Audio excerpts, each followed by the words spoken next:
Now, it appears that hold on. It appears that Secretary of State Mike Pompeo lied about knowing about the infamous July 25th call between Donald Trump and Vladimir Zelensky. So now the Wall Street Journal, the well-known liberal rag, reported on Monday, citing a Defense Department official, that Pompeo had been listening in on that call, meaning he knows exactly what was there, what was on the call, what they discussed, and what was involved. And it's more importantly, what was asked. Now, the House Foreign Affairs, Intelligence, and Oversight Committees last week had subpoenaed Mike Pompeo for documents concerning the administration's contacts with the Ukrainian government. Now, they also deposed 5 State Department officials. So, the important thing on that, they deposed these officials to have them come speak before Congress. Pompeo is saying, no way. No way, Jose. You are not doing that. Now, you look at that and it's like, wait a minute. Why would you not respond to these subpoenas? I mean, that's very interesting, right? These are State Department workers, 5 of them who supposedly have knowledge, which is why they're being subpoenaed in the first place, and Pompeo is essentially blocking it. Why? It's because he's caught in a lie. So now remember, Pompeo denied knowing about the call. So we go back to September 22nd, right? An episode of ABC's This Week with George Stephanopoulos. Now, when Pompeo was on, he was talking with Martha Raddatz. So now she referenced a whistleblower's complaint that cites the July 25th call and asked Pompeo what he knew about the conversations. This is what he said. Okay, you just gave me a report about an IFC whistleblower complaint, none of which I've seen. Meaning, I haven't seen this. I don't know what you're talking about. What complaint?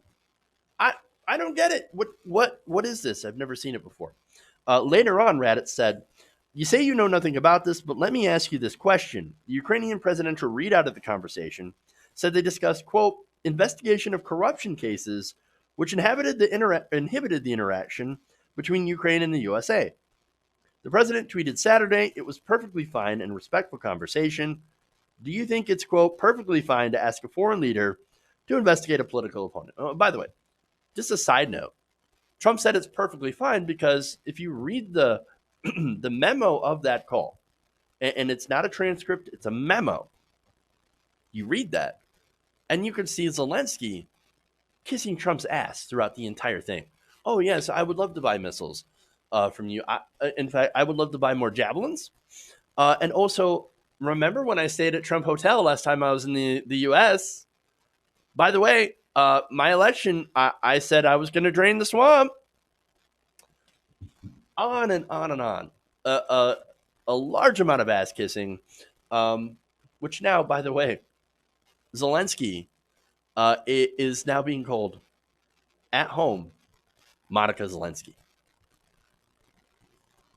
A reference to Monica Lewinsky, which, by the way, Monica Lewinsky is actually super cool and is an anti-bullying advocate, but I still think it's pretty funny because they're looking at him like, really? You said all that buttery stuff to Donald Trump. You were sucking up to him. Hence the, reference to Lewinsky. But anyway, hilarious stuff, but also super disastrous, especially when it comes to foreign policy and all that. But now, let me give you more from this interview. Pompeo had said he had no specifics about that call, saying, quote, "I think I saw a statement from the Ukrainian minister yesterday that said there was no pressure applied in the course of the investigation. We know, of course, that is absolute garbage." Pompeo had lied because he was literally on the call. He knows. He knows the details. Knows what was in, why this, probably knows why this was put in the private server, by the way. That private server where after they actually had the real recording and the real transcript, they took it out of where it normally is supposed to be placed and they put it in a high security server meant for top secret classified information. You don't do that if it's a normal call. If there's nothing wrong with that call, then why would you put all the evidence in there in a private server. Oh, you want to keep it from other people. You want to keep people from seeing what's in the inside of it. Pompeo, again, if he listened to the call and thinks it's just fine, then he's part of this. Again, we have the president that put pressure on a foreign government and asked him to do an investigation of a political opponent. That is illegal. You cannot do that. Not only that, but Pompeo, again, lied about this.